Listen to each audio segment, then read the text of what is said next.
안녕하세요. 저는 서울의 게스트하우스를 운영하고 있는 30대 후반 여자입니다.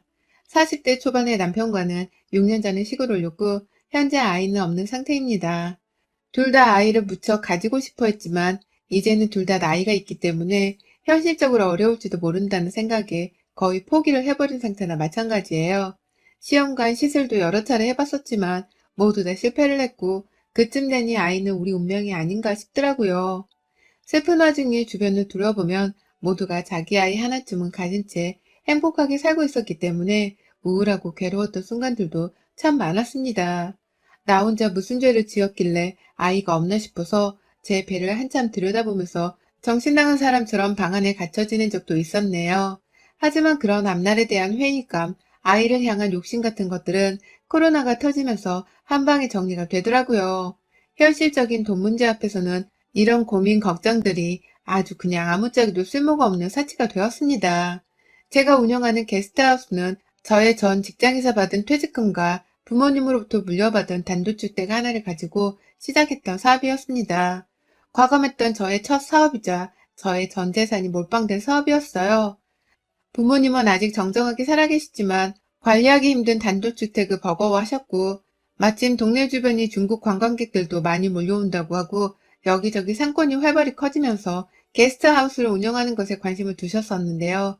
본인들이 직접 해보자니 손이 가는 일이 너무 많다는 소리를 듣고는 저한테 바로 넘겨주시더라고요. 알아서 잘 관리를 해보면 살라고 말이죠. 그 바람에 저도 용기를 내서 대학 졸업하고 30이 넘어서까지 열심히 다니던 직장을 때려쳤습니다.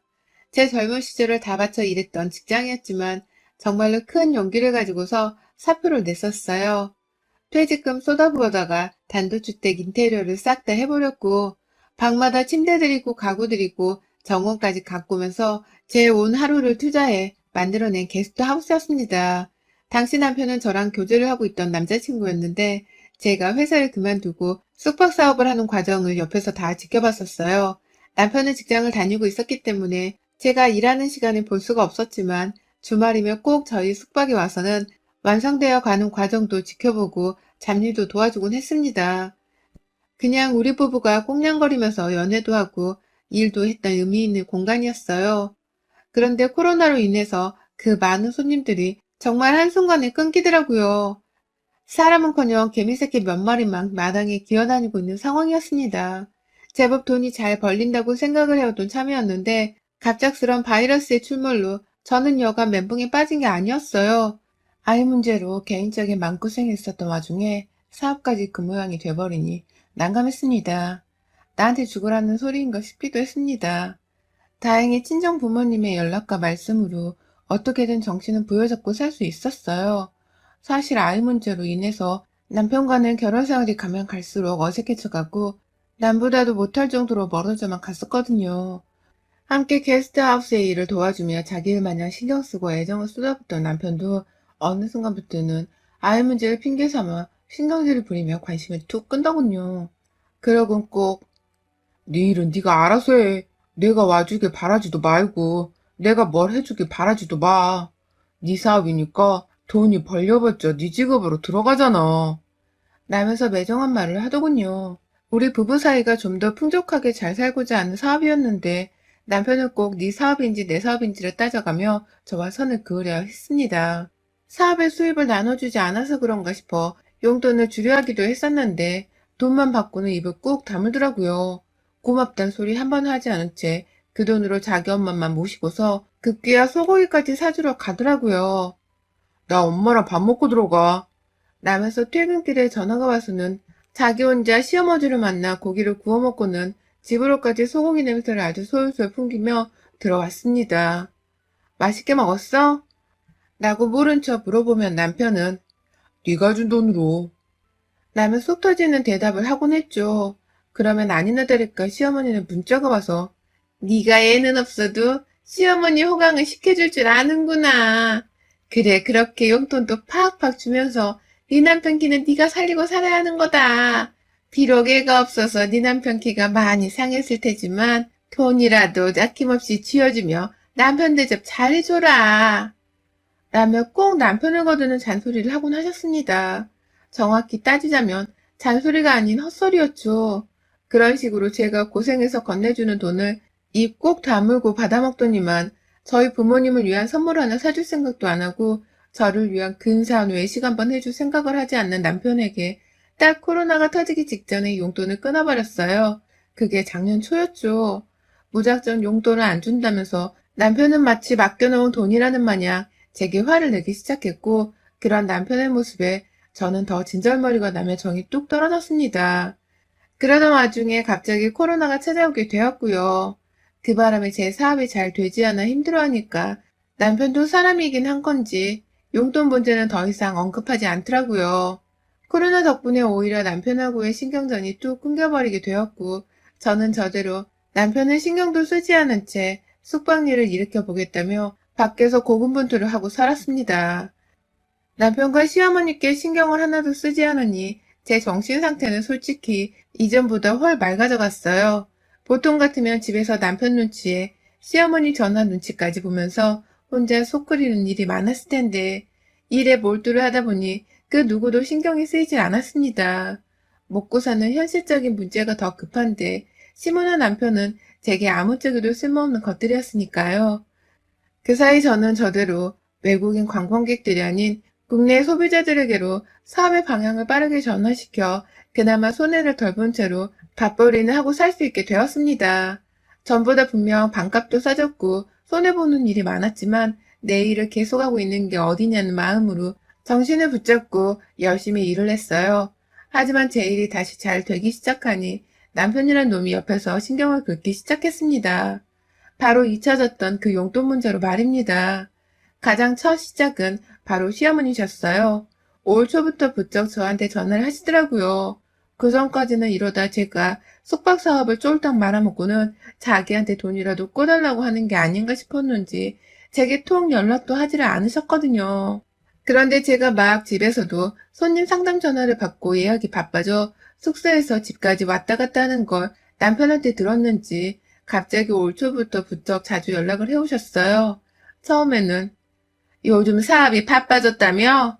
다행이다. 뭐 일손 필요한 건 없니? 라며 문자가 와서는 제 사업이 어찌 진행되어 가고 있는지를 슬쩍 떠보시더라고요.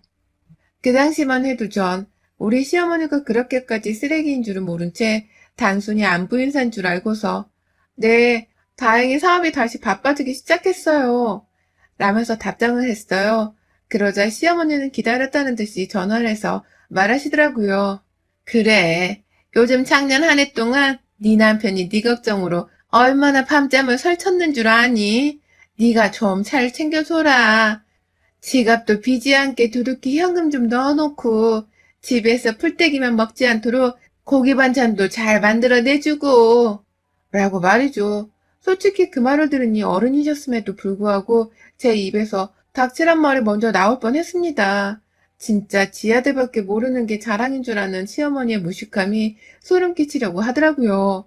저희 남편은 코로나 터지고서 저한테 관심도 제대로 가져주질 않았습니다.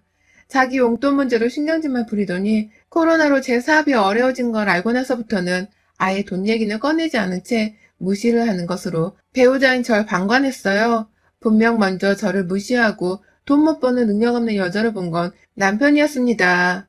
일하고 들어오면 보란듯이 자기 혼자 먹을 밥만 차려 식탁 위에서 먹고 있고 때 되면 계절옷을 자기 혼자 사서는 보란듯이 제 앞에서 가격표를 뜯으며 옷을 입어보는 남편이었습니다.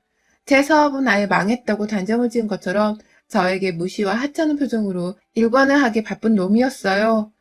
그런 남편의 모습을 보기가 너무 힘들어 저는 더욱 일에 매달렸고 결국 그러다 보니 일로 치유를 받으면서 남편을 신경 끄고 살 수 있었던 건데요. 시어머니는 아무것도 모르는 건지 이제 와서 다시 제게 남편의 지갑을 두둑하게 만들어주라는 소리나 하고 계시니 화딱지가 나더군요. 시어머니의 말씀엔 다 네, 네 하면서 시종일관 단답만 했습니다. 전화를 끊고서도 보란듯이 남편 지갑에 돈을 채워주지 않았고요. 집에서 둘이 살면 필요한 식재료에 공과금 납부 그리고 하다못해 아파트 관리비까지 전부 다 제가 내고 있었는데 왜 남편이며 시어머니는 제 지갑에서 돈을 빼낼 궁리만 하는지 이해를 할 수 없었습니다. 그러다가 얼마 전 그 이유를 알 수 있었습니다.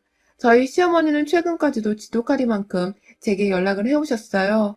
그가 남편한테 사사건건 제가 용돈을 주는지 안 주는지를 물어봤었는지 저희 집 사정은 다 알고 계시더라고요. 너 아직도 네 남편 용돈은커녕 10원짜리 동전 하나를 안 줬다며? 네가 사람이니 응? 라고 타박을 하시는 어머님 말씀에 해도 너무한다는 원망의 목소리를 내비치며 전화를 끊었습니다. 당장 집으로 가서 남편에게 말했어요. 어머님은 당신 아직도 용돈이나 받아 쓰는 중딩으로 하는 거야? 아님 내가 당신 지갑 채워줘야 하는 돈줄로 하는 거야? 왜 내 사업으로 번 돈을 당신한테 주라 마라 자꾸 전화가 오냐고. 라면서 급기야 더는 못 참겠다고 화를 내버렸죠. 하지만 이내 보인 남편의 태도가 정말이지 오만정이 다 떨어지게 만들었습니다. 그러는 네가 뭔데? 라고 말하더라고요. 그러니까 남편마저도 저를 사업에서 용돈이나 줘야 하는 바깥 여자, 그 이상도 이하도 아니라고 생각을 하고 있었더라고요. 자기 엄마 편을 들면서 눈 하나 깜빡하지 않고 저에게 질문하는 남편의 말에 다리에 힘이 풀렸습니다. 주저앉아 이혼하자고 내뱉는 제 말에 네가 퍽이나 이혼을 하겠다. 너같이 독한 애가? 라며 코웃음을 끼고 방 안으로 들어가던 남편. 어디서부터 잘못된 건지 정말 하나도 모르겠더라고요.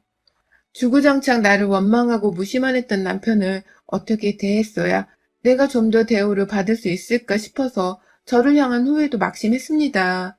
이 상황이 다 제 탓으로 비롯된 것만 같아 쓸데없는 자책감이 들었어요. 하지만 그 다음날 더 큰 반전이 일어났습니다. 아무 일도 없었다는 듯이 제게 차려주는 아침을 먹고서 출근한 남편이 글쎄 시어머니께 전날 있었던 일에 대해 다 말을 했나 보더라고요. 게스트하우스로 청소를 하러 가 있던 제게 불이 나도록 전화가 울려댔어요. 청소일이 너무 바빠서 연락을 받지 못하고 있다가 하도 짜증이 나서 전화를 받았더니만 어머니께서 글쎄 문 열어! 라고 소리를 지르는 게 아니겠어요? 그러고는 글쎄 설마 하며 저희 게스트하우스의 현관문을 열어보니 마당에 시어머니가 계시더라고요. 손님들이 왔다 갔다 해서 대문은 늘 잠금장치 없이 열어놓는 편이었는데 그 문 안으로 우리 시어머니가 들어와 계시는 모습에 정말 기겁을 했습니다. 손님들 중 아직 방 안에 계시는 분들도 있었고 이제 막 하나둘 도착을 하는 분들도 많이 계셨는데 어머님이 딱 와서는 곧 난장판이라도 일으킬 자세로 저를 째려보시니 겁이 덜컥 났어요. 어머님, 여기는 어떻게? 지금 일하는 중이라 이렇게 와 계시면 안 돼요. 근처 카페가 있으니 잠시 들어가 계셔도 좋을. 라며 사정을 하며 얘기를 하는데 어머님이 제 말을 끊으셨어요. 그리고는 그 주변이 다 조용하고 운치 있는 카페로 가득한 동네였는데 소리를 질러대기 시작했습니다. 네가 내 아들한테 이혼 통보를 했다고? 너까짓 게 내 아들한테 먼저 이혼 요구를? 사업 망할 뻔한 년을 옆에서 지켜주고 든든한 지아비 노릇을 했더니만 이제 와서 네 사업 다시 살아났다고 헤어지자는 거야?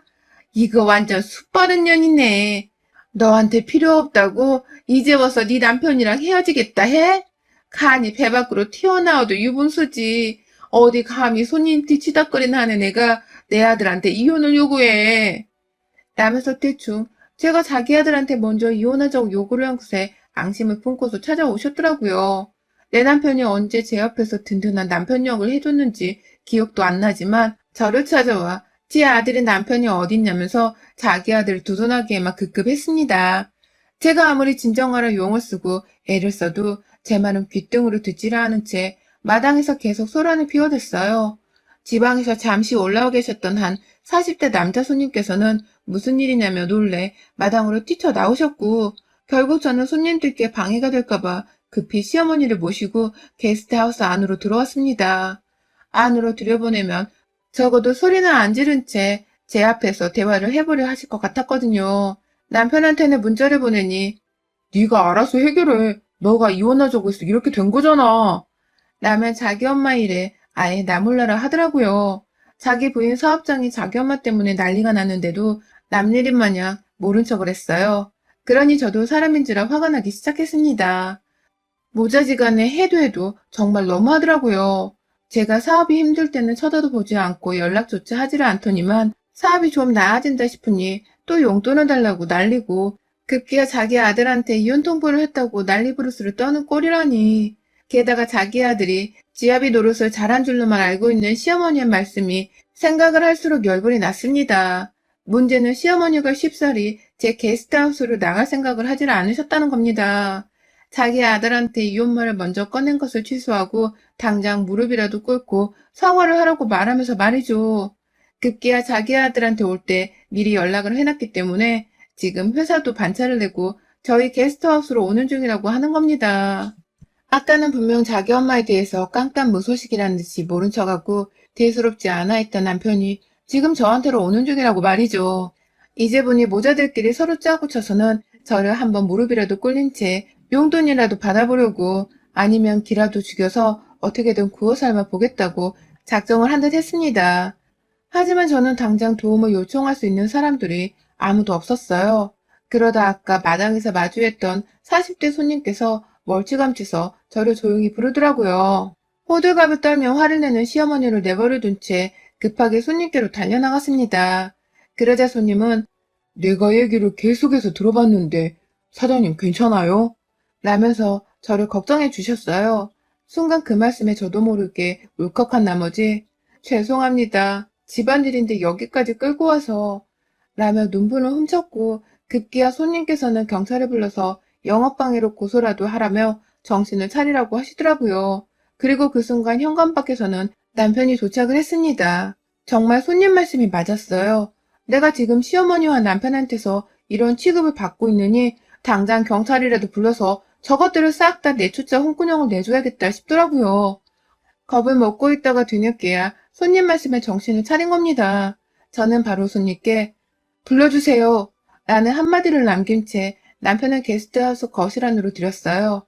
핸드폰 녹취를 하면서 저는 몇 번이고 두 사람에게 여기서 나가주세요. 손님들 오셔야 하고 아직 계시는 손님들도 있어요. 저 혼자 청소해야 해서 시간이 없어요. 라며 몇 번이고 말씀을 드렸습니다. 녹음을 신경 쓰면서 최대한 제 화를 가라앉힌 채 영업이 방해된다는 말도 아끼질 않았네요. 아니나 다를까 시어머니는 제 영업에 관심이 없다며 나가기를 거부했고 급기야 저는 바깥에서 경찰로 추정되는 사람들이 대문을 열고 들어오는 소리가 들리는 그 순간 그리고 밖에 있던 손님이 여기에요 라면서 경찰을 향해 외치던 그 순간 이때밖에 없다면서 무작정 시어머니께로 달려들었습니다. 나가라고 몇 번을 말해 라면서 소파에 앉아 상견 행세를 하고 있는 시어머니의 머리를 옆에 있던 남편에게로 확 박치기를 해버렸어요. 며느리의 돌발 행동에 저희 시어머니는 손쓸 새도 없이 자기 아들과 머리가 박치기 되는 어처구니 없는 짓을 당했고 이내 아프다며 곡소리를 내는 와중에 제 손에 뺨을 맞으셨습니다. 게스트하우스 청소를 하느라 굳은 살이 박힐 대로 박혔던 제 손에 시어머니는 아주 그냥 통쾌할 정도로 거칠게 뺨을 얻어맞으신 거죠. 그 와중에 남편은 제가 미친년이라며 저를 한 대라도 때리려고 손을 들이밀었는데 그 순간 밖에서 경찰이 그만하라며 소리를 지른 채 남편을 제압했어요. 두 사람은 바로 경찰서로 연행이 되었습니다. 남의 업장에서 방해를 한 이유로 저는 합의 없이 두 사람을 고소하기에 이르렀고요. 두 사람을 난동죄로 고소함과 동시에 이참에 더는 못 살겠다면서 남편과 시어머니께 이혼소송과 위자료 청구소송을 걸어버렸습니다.